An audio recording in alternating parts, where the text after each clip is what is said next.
Welcome back to Desert Farming with Musa. In today's episode, I want to teach you how to propagate seeds with my own method, which I've done research. I've checked into publication and other places what people are doing, and I realized it is working, and it's good for us who have resources which are limited to adapt this type of farming. So here you can see I have my tray with seedlings, and I wanted to show you the media I've used and how I've done it to achieve this. This is almost 100% germination. None of it has died. This is at least 14 days. I'm remaining with 1 week to transplant. Can transplant at 21 days when it's at this. So this method of farming, for you, we are going to use sand. You know, for us who are in resource limited areas, of which resources are very limited for us humans, and sometimes when you are doing farming in the desert, like here in Somalia, there are some things you cannot access. You know, maybe some people who are doing farming where people access these things might find it very easy to get, but for us to get some of these resources, it becomes very hard. Like for example, most people who raise seedlings, they use peat moss, and they use peat moss and coco peat. That's the most common, and vermiculite. Those are the most common media for raising seedlings. But for us, we can't access those things. For us to access those things, you have to go up to 1,000 kilometers from where I am, and it includes its additional costs, and even the expense of buying it becomes high. So we had to dig deep into research. We found out that you can do seedlings, you can grow seedlings actually without those medias. And this thing was tried long time. So we just borrowed knowledge from somewhere else. Like my publication, my research, I got from one publication which was from Georgia in United States. And I realized long time ago in 1920s, people were doing business of growing seedlings, and they were using sand. And because sand is abundant in this environment, abundant, the normal building sand, you know, we have 3 types of soils. We have the clay soil, the sandy soil, and the loamy soil. I'm talking about sand, which you can get the river sand for building the houses. Just normal sand is used for, so in my research, I found out that when you use sand, your seedlings will become out very well, because sand has very good drainage. You don't need too much seed. You don't need, your seedlings don't need too much water. They will die because of that moisture content is too much. So sand has very good drainage. So the way I saw they were doing it, and I copied it, and after I copied it, I realized it's working for me. Like for example, you can look at my seed tray. It has almost 100%. I think when I check through, it's only one hole which doesn't have. The rest are full. You can see the rest are completely full. It's only one hole without. And you can see here in my bed, this is my seedling bed. You can see all this. These are approximately 2 weeks old. I'm remaining with 1 week maximum. The small ones, like the ones at the edges here, which are not receiving enough sunlight. You see where they're receiving sunlight. You can see there is sun right now. That area with sun, it's growing very well. But there's some places which is a bit dark. You can see they are a little bit growing. Their growing is a little bit shortened. So these ones we can plant at 4 weeks. But these big ones we shall plant at 3 weeks. We shall transplant at 3 weeks. You can also come and have a look. These are my guavas. You can see how they are doing. Perfectly good. This all I'm doing with sand. You can see my pixie. These are my pixie oranges. All this we are doing with sand. You can check. We have guava. We have papaya. Perfectly good. And for those up to now, I think I would like to request you, for those who have not subscribed and you feel like farming is your passion, you can hit the subscribe button so that next time we upload a video like this, YouTube will automatically inform you, and you will see our episodes and you'll learn much from them. This is our capsicum. You can see the germination is very good, except that here there is some rainwater from this. You know, we are using this solar as our shade. So rainwater passed through this space and destroyed part of it, but generally it's very good. The germination percentage on the other side is also very good. We are happy. So this is how I do it.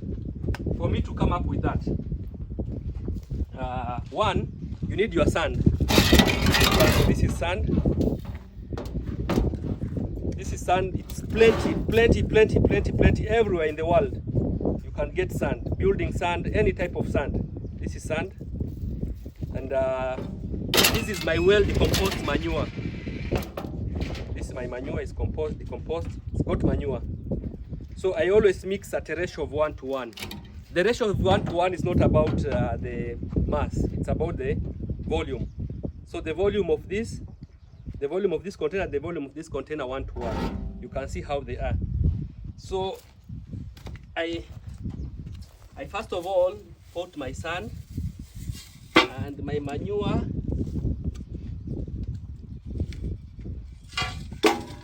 and you mix.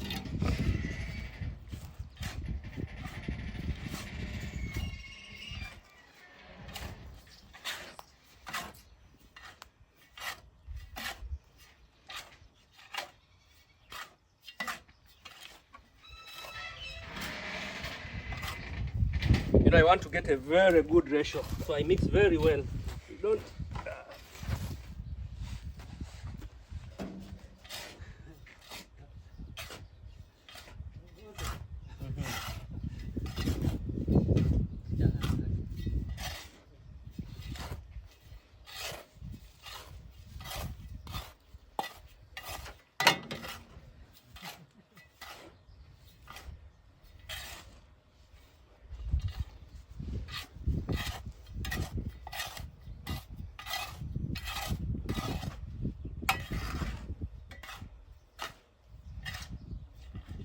So up to there, I think I've achieved what I wanted.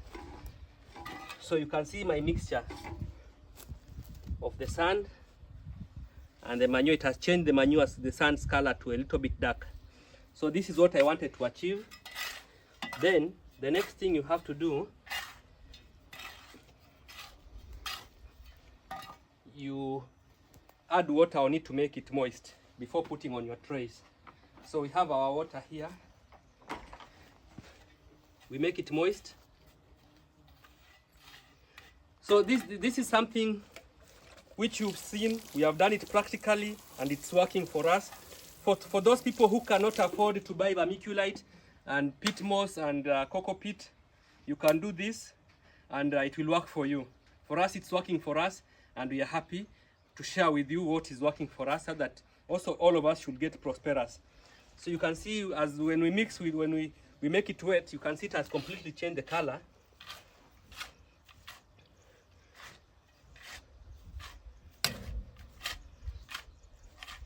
You know, the world will only develop in case we share this such information, because there are some people who might want to do it, but they don't know what to do.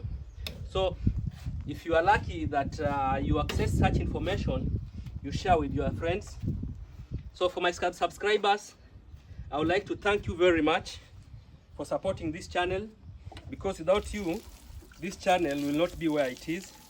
For those you who have not yet subscribed, please hit the subscribe button so that you can always receive such good information.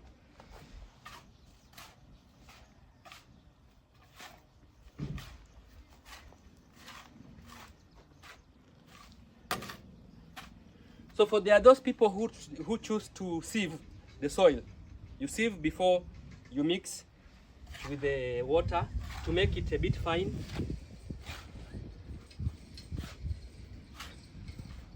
But as for me, I have no problem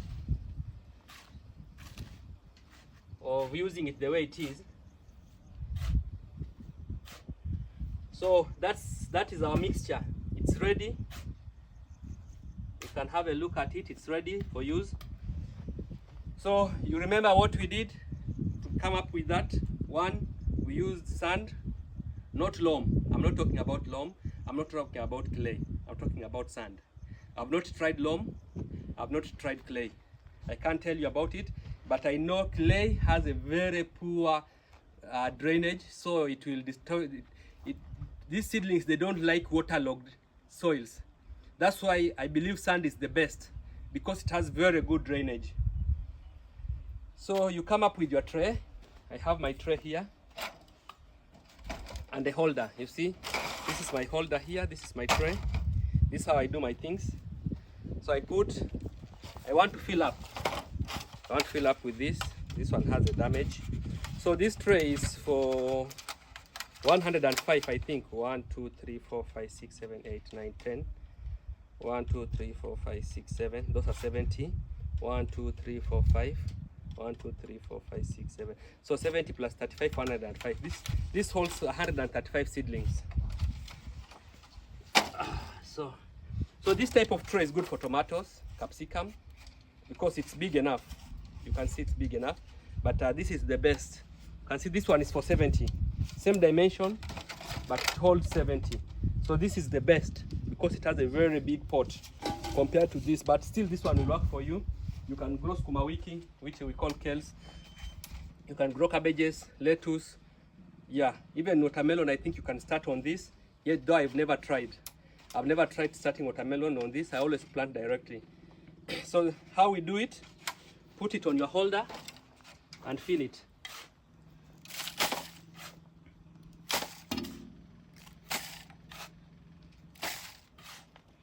So if you have to fill it when it is wet, so that they don't.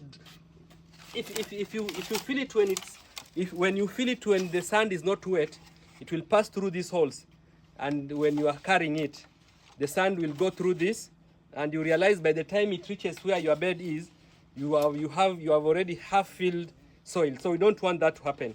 So the best is make it when it's wet.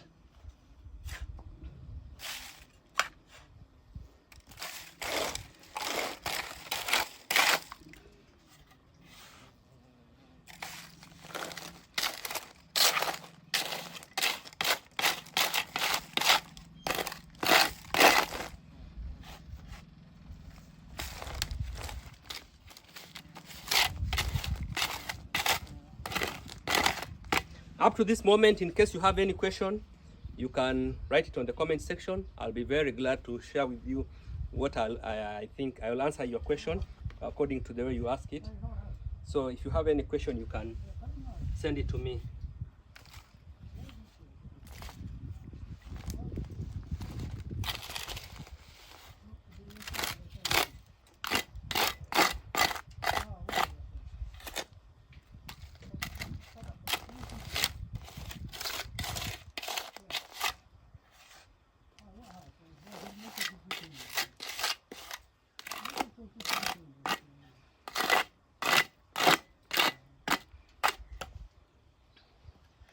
So after doing this, the next step is when you're planting, don't allow this to get into contact with the sand.